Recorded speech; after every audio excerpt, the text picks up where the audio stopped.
우리 수예배 자리 가운데 함께 하시는 모든 성도님들 예수님의 이름으로 환영하고 축복합니다. 우리 날마다 말씀 따라 부르심 따라 살아갈 수 있기를 간절히 소망합니다. 우리 지난 연말부터 지난주까지 얼마나 바쁘고 분주하셨습니까? 우리 11월에 각 기관들 총회들을 하셨죠. 그리고 12월에는 98년차 사무총회가 있었습니다. 그리고 성탄 발표와 또 성탄 감사 예배, 온세대 통합 예배와 교육기관 진급 예배, 그리고 송구영신 예배까지 있었습니다. 또 새해를 맞이해서는 어땠습니까? 신년 감사 예배를 드렸고 또 직원 임명이 있었습니다. 지방에 청지기 세미나가 있었고 신년 특별 새벽 기도회가 있었습니다. 그리고 지난주 수요일 1월 14일부터 금요일 16일까지 새벽과 오전, 저녁 7번의 시간 동안 우리 서산교회 김영배 목사님을 모시고 신년 축복 부흥성회로 함께했습니다. 그리고 그 사이 일정으로 1월 15일부터 오늘 1월 21일까지 중고등부의 필리핀 단기 선교가 하나님의 은혜 가운데 있었습니다. 이 외에도 우리 성지 열기, 그리고 전교인 명찰, 또 소그룹 진행법을 소개하는 라운드 테이블 강의, 또 3월에 임직하시는 분들을 대상으로 하는 임직자 교육까지 2026년 새해를 맞이하면서 진행된 일정들이었습니다. 이 모든 게 최근 3개월 사이에 있었던 일정이었습니다.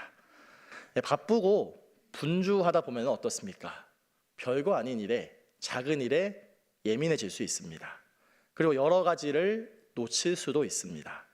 그러니 바쁘고 분주함 가운데서도 무릇 지킬 만한 것 중에 우리의 마음과 생각을 지킬 수 있게 해달라고 이를 놓고 하나님 앞에 전심으로 구해야 하는 줄로 압니다.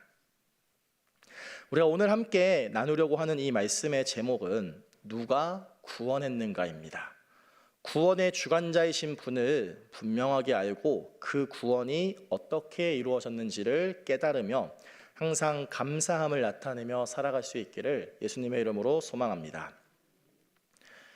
이 400년 이상 애굽의 노예로 있었던 이스라엘 민족을 애굽에서 탈출하여서 광야의 여정을 이끈 이스라엘의 지도자 모세의 뒤를 이어서 그의 수종자였던 에브라임 지파 눈의 아들 여호수아가 이스라엘 백성들의 새로운 지도자가 되었습니다. 하나님께서는 아주 오래전에 아브라함에게 말씀하셨던 이 약속의 땅에 관한 성취를 여호수아 때에 이뤄내게 하셨습니다. 여호수아의 전반부는 미처 정복하지 못한 약속의 땅 가나안 땅을 이스라엘 민족이 소유하게 되는 내용을 담고 있습니다. 그리고 후반부에 와서는 그렇게 정복한 이 가나안 땅을 각 지파들에게 분깃으로 나누어 주는 내용으로 구성되어 있습니다. 이 이스라엘의 지도자였던 여호수아는 모든 지파들에게 분깃을 나눠주는 일을 마친 후에야 가장 마지막으로 자신의 분깃을 정하는 모범을 보였습니다. 이후에 이스라엘 12지파들의 그 대표들을 불러서 여호수아는 그의 유언을 이렇게 남겼습니다. 여호수아 24장 15절입니다. 만일 여호와를 섬기는 것이 너에게 좋지 않게 보이거든 너희 조상들이 강 저쪽에서 섬기던 신들이든지 또는 너희가 거주하는 땅에 있는 아모리 족속의 신들이든지 너희가 섬길 자를 오늘 택하라. 오직 나와 내 집은 여호와를 섬기겠다고 그렇게 유언을 남겼습니다. 이후에 여호수아가 하나님의 부르심을 받게 됩니다. 이제 이스라엘 사회는 새로운 시대가 열리게 되는데 사사시대로 열립니다. 오늘 본문인 사사기 역시 이 사사들의 이야기, 이 역사를 의미하는데요. 사사는 다른 민족의 침략 가운데서는 구해내는 역할을, 또한 평상시에는 최고의 재판장 역할을 맡았습니다. 이스라엘 역사 가운데서 사사시대는 어둠의 시대였습니다. 사사시대를 관통하는 이스라엘의 모습을 두고 사사기 17장 6절은 이렇게 기록하였습니다.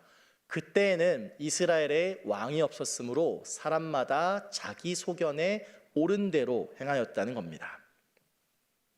이스라엘의 사사시대 역시 당시에 이스라엘 주변 국가들은 그 한 국가의 최고 통치자로 전부 왕을 두고 있었습니다.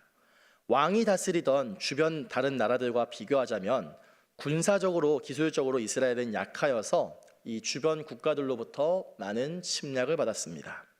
그리고 경제적으로도 그다지 부유하지도 않았습니다. 그런데 이스라엘은 자신들의 그러한 약함과 부족함을 두고서 그 문제의 원인을 세상의 정치, 경제, 사회, 문화의 제도권 아래에서 찾으려고 했습니다.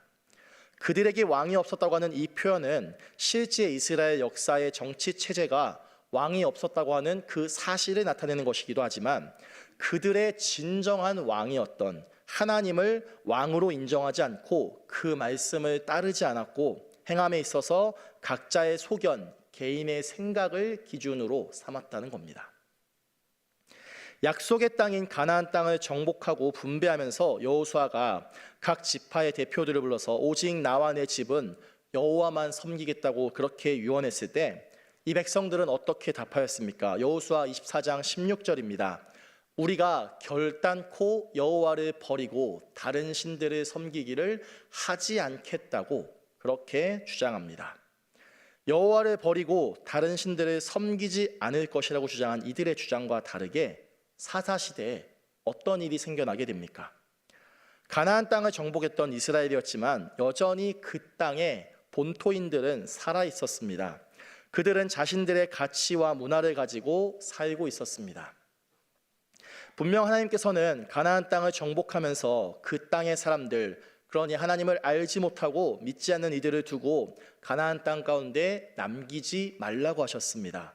그런데 베냐민 지파, 므낫세 지파, 에브라임 지파, 스불론 지파, 아셀 지파, 납달리 지파, 단 지파, 이렇게 이 7지파들이 이들을 몰아내지 못하였고 그들과 부분적으로 타협을 이루면서 살아갑니다. 그 결과가 어떻게 일어납니까? 사사기 2장 10절입니다. 그 세대의 사람도 다 그 조상들에게로 돌아갔고 그 후 일어난 다른 세대는 여호와를 알지 못하며 여호와께서 이스라엘을 위하여 행하신 일도 알지 못하였다고 기록하고 있습니다. 이 다음 세대가 다른 세대가 되어버렸습니다. 여호와의 이름을 알지 못하였고 여호와께서 그들을 위해서 행하신 그 일도 알지 못하게 되는 이 다른 세대가 되는 비극을 맞이한 겁니다. 교육에 있어서 가르치는 것만이 교육의 전부는 아닙니다. 교육에 있어서 가장 중요한 핵심 가치는 배움을 통한 변화에 있습니다. 신앙에 있어서 가장 중요한 것이 무엇이라고 생각하십니까? 직분입니까? 연차입니까? 예수님 믿기 이전의 내 삶과 예수님을 믿고 난 그 이후의 삶이 신앙의 연차가 쌓일수록 점점 더 온전한 사람으로 나아가고 있냐는 데 있지 않습니까? 우리가 온전한 사람을 이루기 위해서는 신앙 성장과 인격 성숙을 목표로 살아야 합니다. 온전하라고 하신 이 말씀은 예수님께서 우리를 향하신 명령이었습니다. 마태복음 5장 48절에서 그러므로 하늘에 계신 너희 아버지의 온전하심과 같이 너희도 온전하라고 예수님께서는 말씀하셨습니다. 온전은 하나님의 모습입니다. 하나님 자체가 온전하신 분입니다. 이 온전은 완전과 같은 의미입니다. 그러니 하나님을 두고 완전하신 분이라고 표현하지 않습니까? 그리고 이 완전은 예수님께서 우리를 향하여서 내리신 명령입니다. 하나님의 모습을 따라 예수님의 명령을 지켜 온전에 이를 수 있기를 간절히 소망합니다. 우리 함께 읽은 이 본문에 등장하는 이스라엘의 사사는 기드온입니다. 기드온의 그 출신은 므낫세 지파였습니다. 그리고 그는 요아스의 아들이었습니다. 기드온이라고 하는 이 이름의 뜻은 베어 넘기는 자라는 뜻입니다. 적을 베어내다는 데서 파생된 뜻의 이 위대한 전사, 파괴자라고 하는 의미로도 사용됩니다. 기드온이 처음에 하나님께 불렸을 당시에 이스라엘은 주변 국가들 가운데 미디안으로부터 탄압을 받고 있었습니다. 기드온은 미디안 사람들을 두려워하여서 포도주 틀에다가 숨겨서 밀을 타작하고 있었습니다. 이때 기드온에게 여호와의 사자가 나타납니다. 여호와의 사자는 기드온을 두고 어떻게 그를 부릅니까? 큰 용사여, 여호와께서 너와 함께 계시도다. 이렇게 그를 불렀습니다. 기드온을 두고 이르기를 여호와의 사자는 큰 용사라고 하는데 이것은 기드온에게 어떤 특별한 능력이 있어서가 아니라 하나님께서 함께 하실 것이니 그에게 능력으로 임할 것이라고 말씀하신 겁니다.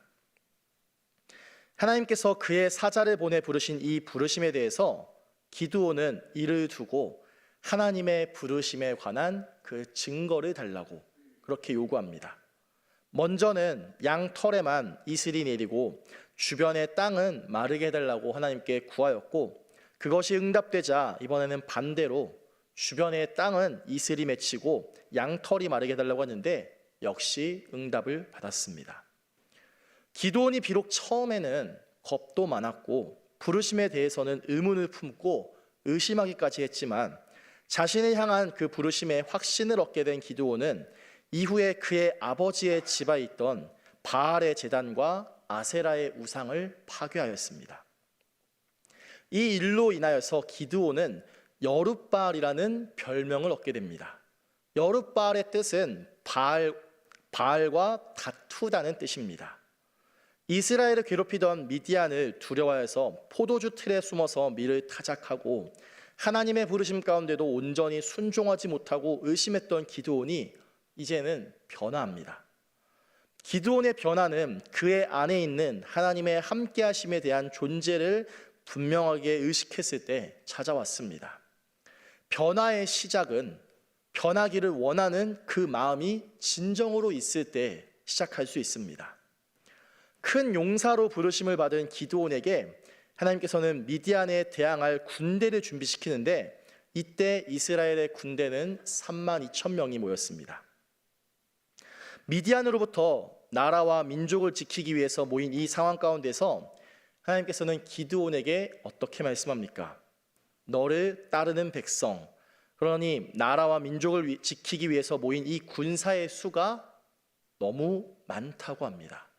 마치 이스라엘이 스스로 자랑하기를 그들의 손으로 자신들의 힘으로 구원을 이루었다고 여길 수 있기에 이스라엘의 손에 미디안 사람들을 넘기지 않겠다고 말씀합니다. 사람이 가진 자원과 능력이 충분한 상황 가운데서 성공을 하게 되고 승리를 하게 되면 그 영광을 하나님이 아니라 마치 나에게로, 자신에게로 돌리기가 너무나 쉽습니다.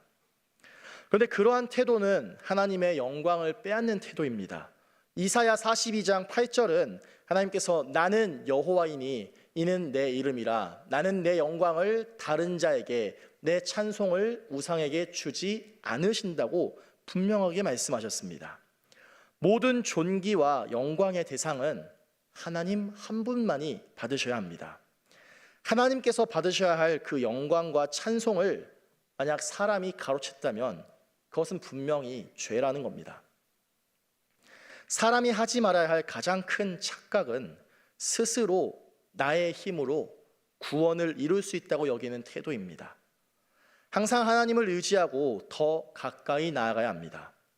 우리의 손으로는, 우리의 그 무엇으로도 구원을 이뤄낼 수는 없습니다.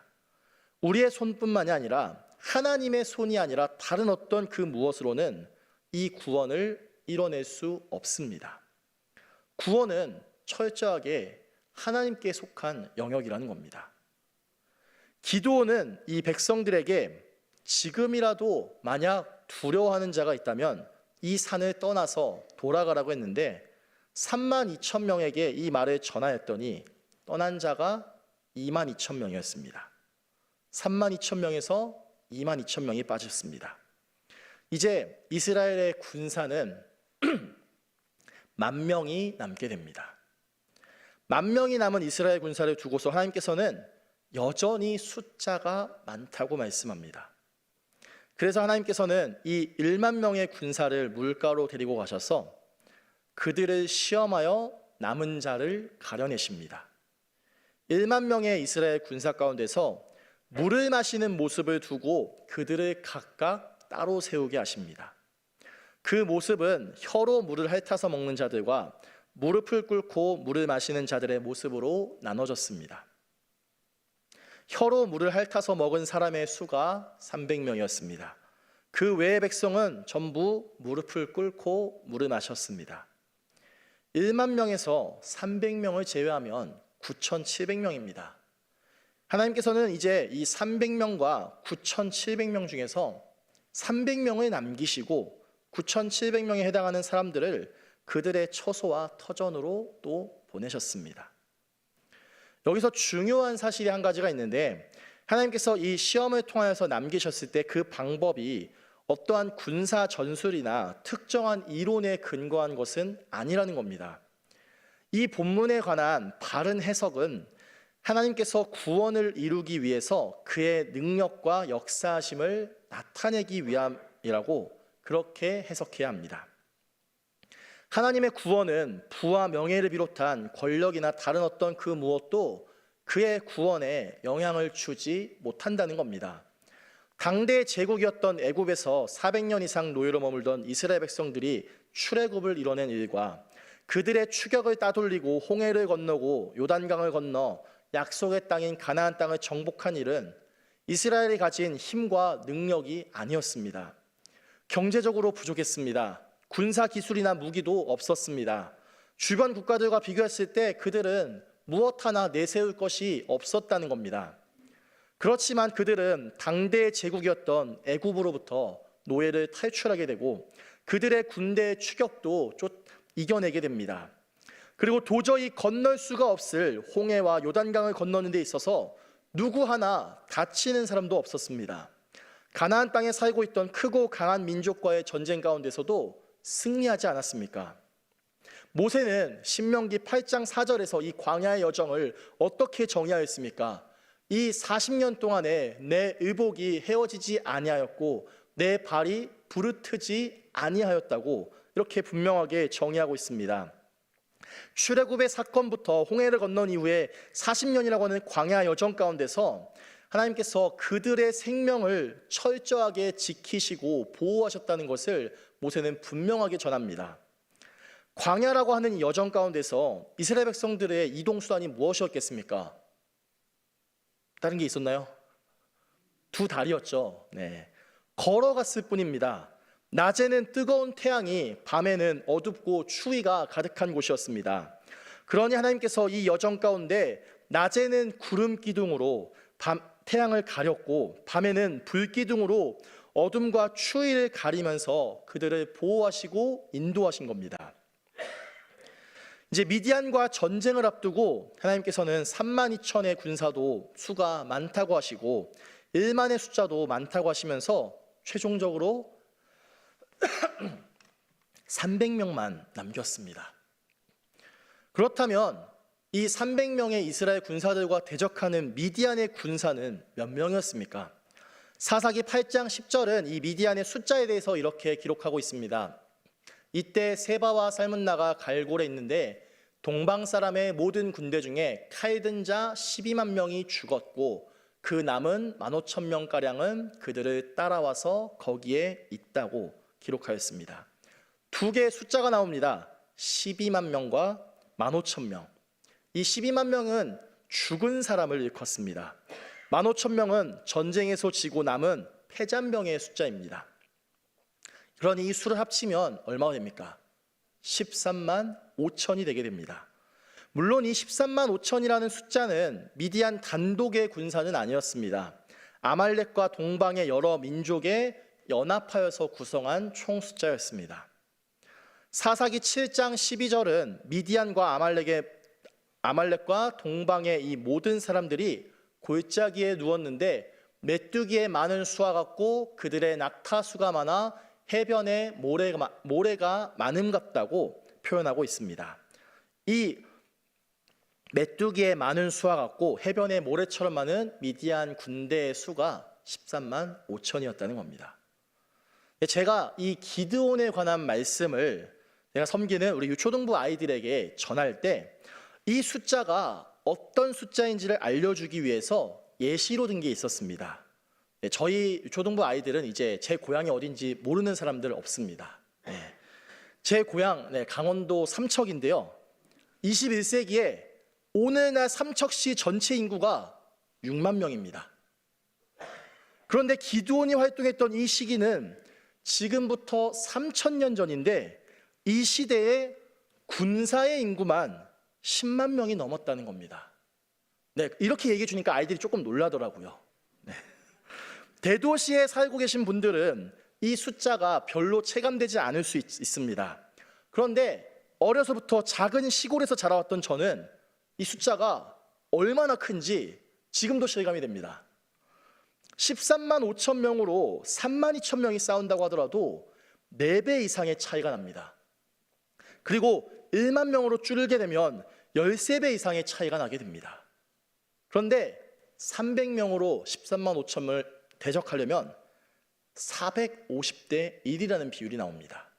그러니까 이스라엘 백성들, 이스라엘의 군사 한 명당 미디안의 군사 450명을 싸워서 죽여야 이 싸움이 승산이 있다는 겁니다. 사람의 생각으로, 세상의 생각으로는 도저히 승산이 없고 전혀 기대해 볼 수 없습니다. 이 300명의 이스라엘 군사와 13만 5천 명의 미디안 연합군 간의 이 전쟁의 결과는 어떻게 되었습니까? 네, 우리 사사기 8장 10절의 말씀을 읽으셨는데요. 12만 명이 죽게 됩니다. 그리고 15,000명의 패잔병들이 발생합니다. 이스라엘이 승리했습니까? 패배했습니까? 네, 승리 안 했으면 제가 이 말씀을 전할 수가 없었겠죠. 이스라엘이 승리하게 되었습니다. 조금 더 정확하게 하자면 이스라엘의 승리가 아니라 하나님께서 승리하셨습니다. 이 전쟁에서 이스라엘은 하나님께서 쓰신 도구에 지나지 않습니다. 구원을 이루신 분, 구원을 이루시는 분, 구원을 이루실 분, 전부 한 분이신 하나님뿐입니다. 오늘 이 말씀의 제목에 이 질문에 대해서 우리는 분명하게 대답할 수 있어야 됩니다. 우리를 구원하신 분 누구입니까? 살아계시고 역사하시고 유일하신 여호와 하나님이십니다. 함께 마지막으로 출애굽기 14장 13절의 말씀 읽도록 하겠습니다. 모세가 백성에게 이르되 너희는 두려워하지 말고 가만히 서서 여호와께서 오늘 너희를 위하여 행하시는 구원을 보라. 너희가 오늘 본 애굽 사람을 영원히 다시 보지 아니하리라. 아멘. 하나님께서 행하실 구원, 이 역사하심에 대해서 모세는 그저 두고 보라고 합니다. 구원을 이루는 것이 자신도 아니고 백성도 아니고 군사나 경제도 아니라 하나님께서 하실 일이라고 합니다.